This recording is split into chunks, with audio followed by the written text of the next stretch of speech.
এই কে কে আসলো আমার অফিসে? কে? স্যার, আপনি তো আমাদের দুজনকে ইন্টারভিউর জন্য ডেকেছিলেন।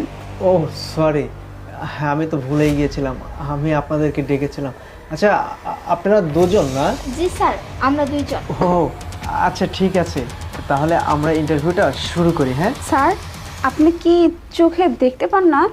না, আসলে আমি চোখে দেখতে পাই না, জন্মগতভাবেই অন্ধ। তাহলে স্যার আপনি ইন্টারভিউ নেবেন কি করে? আপনার সাথে তো কোনো অ্যাসিস্ট্যান্টও নেই, আর আপনি তো চোখেও দেখতে পান না, তাহলে কিভাবে সম্ভব? হ্যাঁ আপনি ঠিকই বলেছেন, আমার কর্মচারী একজন ছিল, উনি হচ্ছে ছুটিতে গিয়েছে। আর তাছাড়া আমি তো ইন্টারভিউটা বাতিল করতে পারি না, যেহেতু কথা দিয়েছি। তবে একটা কাজ, সমস্যা হবে না, চোখে না দেখতে পেলে কি হবে, মুখে তো কথা বলতে পারি। আচ্ছা আমি আপনাদের শুধু প্রশ্ন করব, আপনারা শুধু উত্তর দেবেন। যদি ঠিকঠাক মতো উত্তর দিতে পারেন তাহলে চাকরি কনফার্ম। এক কাজ করি, তাহলে আমরা ইন্টারভিউটা শুরু করি। আপনাদের নামটা বলেন।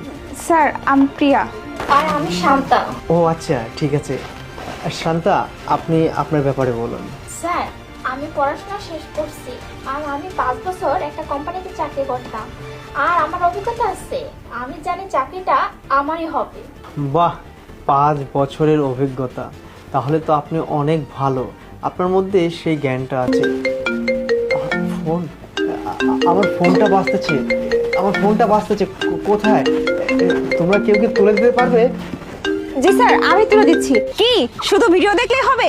আমাদের নিজস্ব তত্ত্বাবধানে তৈরি অরিজিনাল হলুদ মরিচের গুঁড়ো পেতে আজই যোগাযোগ করুন কৃষক বাড়ি।